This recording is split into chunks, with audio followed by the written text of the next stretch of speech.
yéen a fi nekk di xeex opposant mun naam ba lii am. mun naam léegi ñu ñëw situation économique bi maître. Le premier ministre ak gouvernement am génn wax ne que yéen da ngeen doon falsifier ay chiffres endettement bi fi ngeen ko natt weesu na ko déficit budgétaire fi ngeen ko natt weesu na ko ak yeneen mbir yoo xam ne ni wax nañ ko si ba sax notation bi nga xam te ni Sénégal amoon na ko mu wàcc même bu nekkee aussi démb dégg nañ FMI mu wax na que dina accompagner l'État du Sénégal rafetlu exercice de transparence bi nga xam te ni moo si am. mais si accusation yi nga xam te ni moom la le premier ministre porté contre seen régime notamment le président Macky Sall Abdoulaye Daouda Diallo Amadou Ba ak Mamadou Moustapha Ba bi nga ko dégloo yow mi nga xam te ni yow daan nga am lu lay natal si budget nga koy doxal si koppar réew mi ñuy wax ne que plus de 600 milliards dafa disparaître si budget bi ñu wax ne que ay xaalis yoo xam xamun fu mu jaar loolu ban jàng nga si def maître ban réaction nga def par rapport ak sortie gouvernement bi. bon ma première réaction moo déjà yow sax moo di poser question mel nii parce que bu ma tuddee gars yi woolu suba bu laaj Sonko nee na. kon woote bi àgg na foofu Ousmane Sonko dafa ne bu muy def sama point de presse. bu mu paree dafa ne boo la may tontu et de la retenue. voilà donc c'est pour vous dire simplement que. loolu dafa jaaxal ñu bëri. mais nu mu ku mu mënti jaaxal man mii. Moussa Bocar Thiam. la maa gën a jaaxle. je veux dire pourquoi. parce que d'abord dama naan ma lii naka la mën a nekkee la question que je me pose lii naka la mën a nekkee parce que moi j'étais agent judiciaire de l'État du Sénégal. En 2021 on avait organisé benn woowe eurobond benn loo ñu woowee benn road show c'est-à-dire que dañuy woo investisseurs yëpp ñu toog ñu jëm a lever ay fonds defoon nañ ko 2009 def nañ ko 2004 2011 def nañ ko 2014 def ko 2017 def ko 2018 def ko 2021. Et récemment aussi def nañ ko ba lever 650 milliards ci 2024 bi. mais loolu boo koy def dafa am ay kàngam fonctionnaires yu toog nekk en visioconférence ak les investisseurs du monde entier ñi Australie ñi États-Unis ñi Canada ñi France ñi Londres toutes les places boursières les grandes places financières dañuy am seen benn créneau horaire ñuy indi chaque heure benn investisseur day jàll. mais investisseur balaa moo ñëw quelques jours avant dañuy préparer dossier yi def une présentation du Sénégal voilà le Sénégal voilà le Sénégal voilà l'histoire politique du Sénégal voilà le développement le niveau de développement du pays en matière de santé en matière d'éducation en matière d'enseignement supérieur dans tous les domaines voilà le Sénégal en matière financière voilà le Sénégal le système monétaire sénégalais on vous explique jox le chiffre yi la dette publique sénégalaise jox le chiffre yi dette bi jox la chiffre yi la croissance du jox la chiffre yi jox la lépp mais bu ñu defee loolu ba pare loolu au fonctionnaire toogoon foofu di ko def muy actuel secrétaire général du gouvernement Al Aminou Lo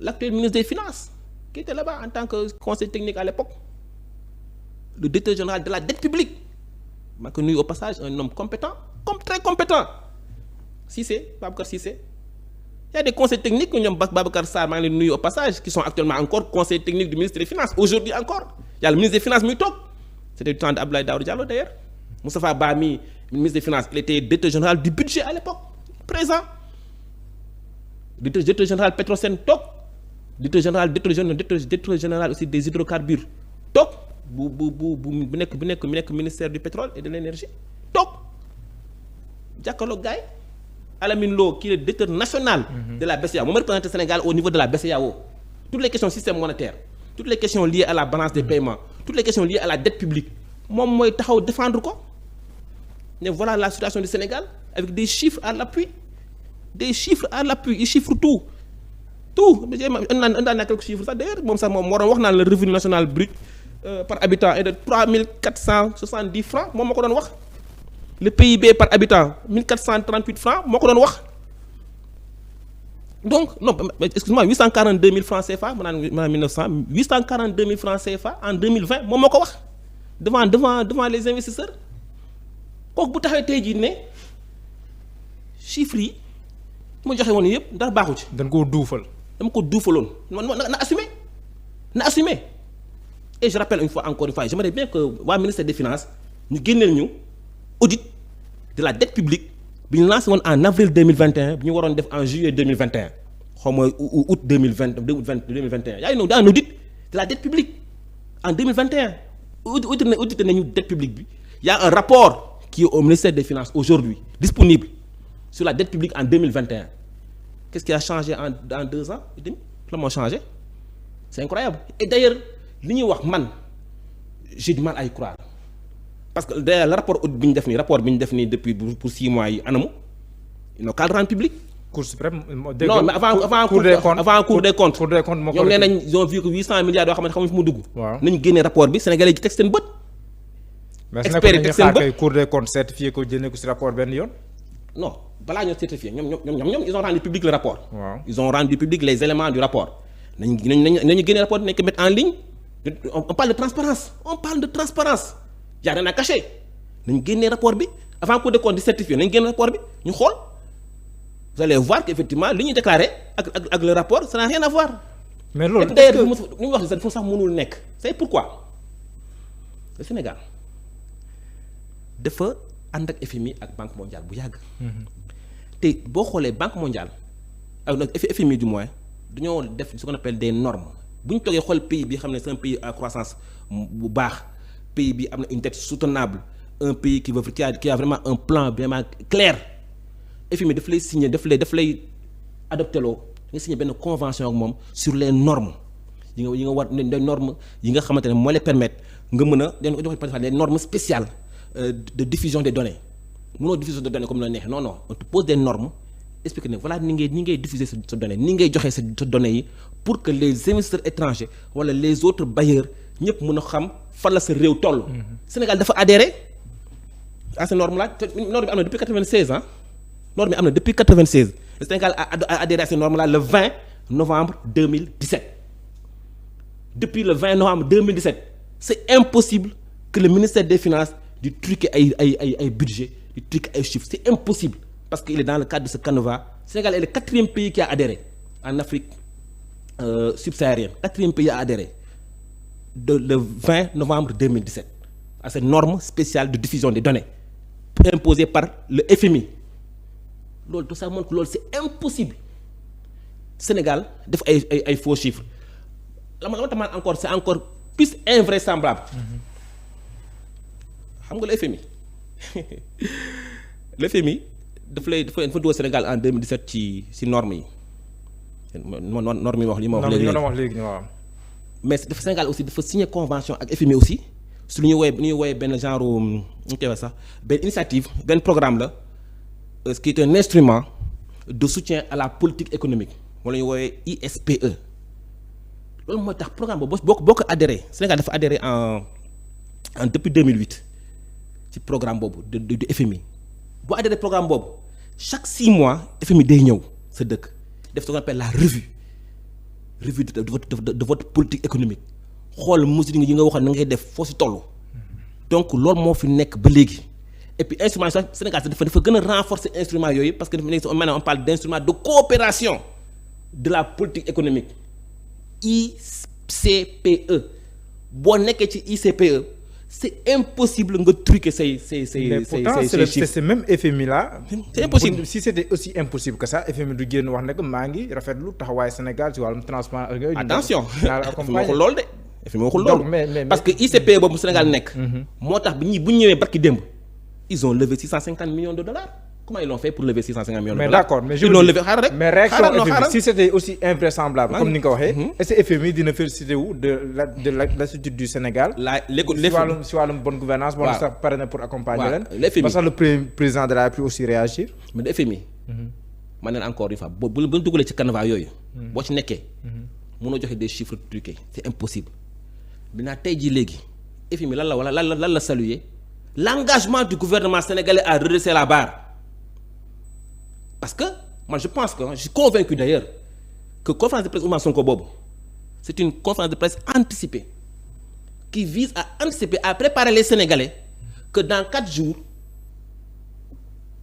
l'agence de notation Moody's dina dégrader la note du Sénégal loolu dong la xamoon nañu ne dans quelques jours Sénégal notam day dégradé wu xamoon nañ ko aujourd'hui nous sommes quasiment un pays à la limite de la faillite loolu mooy la réalité notre baie bu ñu am. Le Premier ministre il avait parlé d'un état en ruine. ma ne la notation bu ñu am. si yéen di ngeen leen bàyyi note bi ñu am aujourd'hui c'est vous qui êtes responsable. dafa nak rek man mën naa expliquer note bi tax mu am note maam ñu am dégradation. mën naa expliquer lu tax dégradation bi c'est pourquoi ñu am ko déjà le pétrole bi ñu doon xaar en 2023 amuñu ko te ba léegi na premier baril ba léegi dugg na ba léegi xam nga ñaata lañ am ko pétrole bi te pétrole c'est quand même 850 milliards dans notre budget, ça impacte notre budget, ça impacte notre croissance. Le pétrole inexistant. Nous avons un nouveau gouvernement qui a suscité beaucoup d'espoir pour les Sénégalais. Nous avons depuis 6 mois, 7 mois, il n'y a aucun acte concret qui est posé pour l'émergence économique du pays. Et le plus grave, c'est l'absence de DPG. Le projet fictif, c'est gars de saboter. Le projet fictif, c'est une conséquence. Parce que les gens ne savent pas. Parce que façon ko lan la fas yéene def pour relever suñu économie loolu ci communiqué ministre des finances lañ ko mën a jëlee non il appartient au premier ministre au lieu de dire aux Sénégalais oui 850 milliards xaw ma fu mu dugg voilà le ministre de la justice di jéem a xuuxalaate nga koy en wolof sax xuuxalaate xaw ma loolu ça n'a pas de sens Sénégal dañ koy xaar ne ko lan ne ko yow mii fi laa fekk réew mi léegi voilà la voie économiquement lii laay teg mais parce que tey jii pétrole bi ñu doon xaar gisuguñu ko les retombées du pétrole 850 milliards gisuguñu ko mais loolu dafa am impact nga arrêté chantier depuis 6 mois 5 mois tey jii travaux yi arrêté alors que le BTP mooy le moteur de la croissance dans un pays je suis pas économiste mais loolu ñu xam nañ ko loolu boo ci boolee nag léegi ñu ne la tey jii la lutte contre la vie chère là Sonko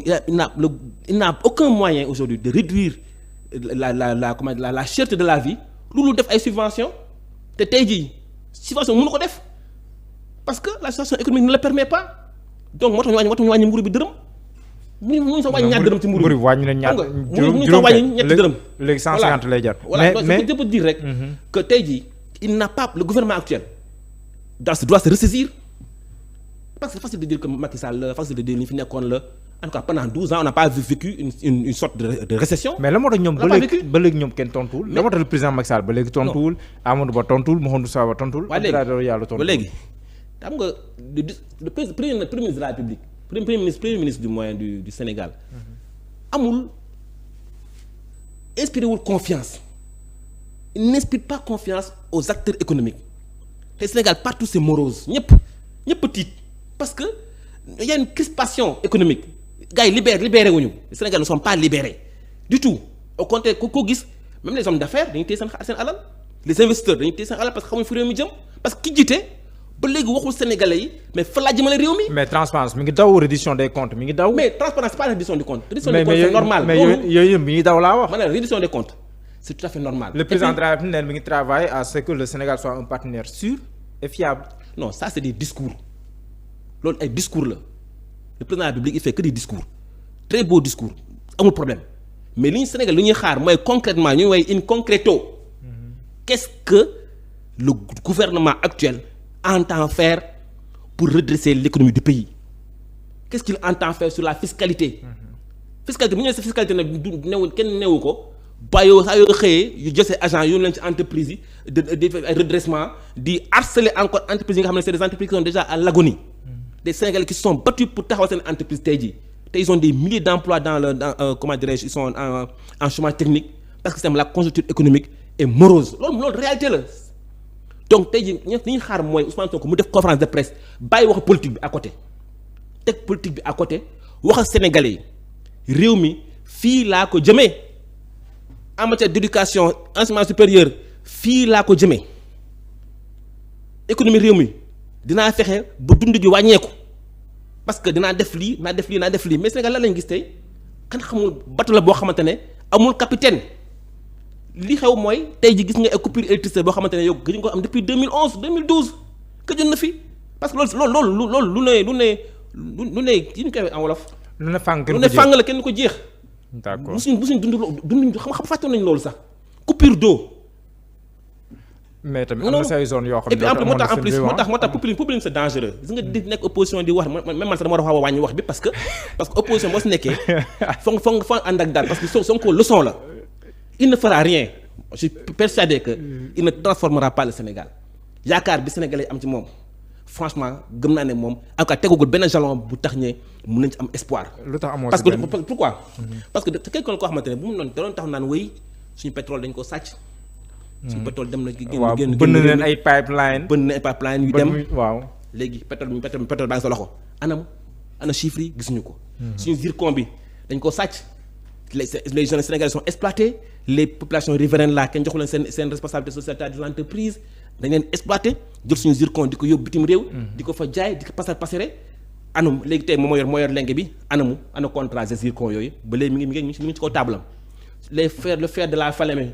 fii yu ko na ba sonn ne fer bi dañuy exploité Sénégal dañuy noot tubaab bi dañuy noot jël suñu alal di ko yóbbu léegi tey contrat yi ci kaw table am bi ana renégociation de ces contrats là maa ngi xaar gisuma ko suñu phosphate bi nee nañ nous sommes exploité ana contrat de renégociation yooyu ana ñu autoroute Ila Touba bi nee nañ tubaab chinois dañoo nax léegi ana les travaux wala les experts pour la renégociation de ces contrats là ana mu gisuñu ko contrat ndox bu mu annulé bu Aqua Power ak mooy contrat mooy projet bi nga xam ne usine de dessalement de l'eau de mer très important projet excellent projet pour ce pays là mu xëy ne non comme ça a été fait à la dernière minute j'annule le projet on vous finance Dakar dootu am problème ndox tey jii ay sénégalais yi gis ngeen biir Dakar ay siwo ndox lañ yor di root loo xamante ne même ñu daama commune amatu fa Ourossogui amul yàgg nañ am problème ndox mais amatuñu yooyu c'est fini donc loolu yëpp c'est du populisme bi nga xamante ne tey jii sénégalais ñu ngi xaar les sénégalais sont dans l'attente moo tax ma ne je sais que Diomaye Faye n'a pas le courage de limoger Sonko il n'a pas ce courage là. D'accord, limoger kon. Oui mais même s'il ne le fait pas le peuple sénégalais le fera le 17 novembre prochain inch'Allah. D'accord. Les Sénégalais vont limoger Ousmane Sonko pour le bien de ce pays. D'accord léegi foofu noonu la ñuy ñëw sax si législative parce que moom la ñuy daanale liste Benno Bokk Yaakaar yi xool naa ko de yaa ngi si biir am déet. Non moi je suis pas candidat à l'élection législative. Pour lan. damay jàppale sama coalition. Parce que bon dans le département de Matam où j'ai été quand même le dernier ministre de la République. Bon comme il y avait beaucoup de candidats donc je me suis dit que bon nit ki doo xëccoo ay postes yooyu moom vraiment man loolu maak moo tax ma préféré quand même laisser la place aux autres voilà noonu la aussi boo leen bokkee nekk parti politique postes yi sont mais Farba Ngom mooy jiite seen liste foofu. non Farba Ngom il est sur la liste nationale. Il est sur la nationale. Donc voilà donc mais loolu am importance mooy nañu gagner yóbbu ce régime là ci cohabitation parce que tey jii man nekk ma fi pour wax naa ne mën na taxaw na ñëpp voté takku wàllu suñu coalition li may wax nag mooy tey jii tout sauf Pastef parce que Pastef nee na moom liste boppam lay def àndul ak kenn donc ku la neel bàyyi naa la nga bàyyi ko boppam donc sénégalais yi laay wax ñi nga xam ne bëgg nañ économie réew mi jógaat bëgg nañ aussi joxaat tuuti espoir aux investisseurs rassurer les investisseurs étrangers. Yéen est-ce que doo leen indi crise mooy lan yéen boo leen joxoon majorité à l'Assemblée nationale est-ce que doo leen indi crise ci réew mi. tout sauf Pastef. est-ce que kon doo leen indi crise ci réew mi parce que gis nañ yéen bi ngeen amee majorité fii rek yéen ak le gouvernement c'était tendu. Non on va vers une cohabitation loolu c'est même une évidence. parce que Sénégalais tey man gisuma tey Sénégalais tey lan moo war a tax rek say Sénégalais di voter Pastef élection législative bii di ñëw lu tax. ki jox ngeen ko les pleins pouvoirs au président de la République mu ne la moom bëggul pouvoir yi. moom jox jëkk na lépp premier ministre boobu nee na man defuma déclaration de politique générale woo du ma leen wax projet bi may wax fu ne du ma leen wax lan projet bi lan la du ma leen wax fan laa jëmale réew mi je vous dis rien du tout je ne vous dirai rien du tout